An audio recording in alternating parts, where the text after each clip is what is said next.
সবাই দেখো, কাল্লু পালোয়ান তার বোনের বিয়ের দিনেও নর্দমা পরিষ্কার করছে। শালা ফকির কোনোদিন বড়লোক হতে পারবে না। ওই চেয়ারম্যানের মাইয়া আমাকে সবসময় অপমান করে, আমি একদিন কোটিপতি হয়ে ওকে দেখাই দিব।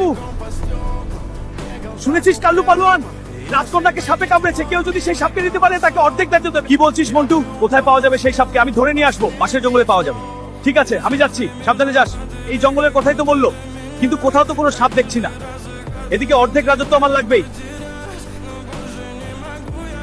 কাল্লু পালোয়ান ভাই, আমি জানি সাপেদের গুহা কোথায়। সাপেদের গুহায় আমি তোমাকে নিয়ে যাচ্ছি, আমার সাথে চলো। সাপেদের গুহা সেটা কোথায়? এখান থেকে দূরে নয়, চলো দেখাচ্ছি। এই হলো সাপেদের গুহা। এর ভেতরে সাপের রাজা থাকে, কিন্তু ওরা অনেক ভয়ঙ্কর। তুমি কি পারবে সেখান থেকে সেই সাপকে নিয়ে? আমাকে যে পারতেই হবে বন্ধু শিয়াল।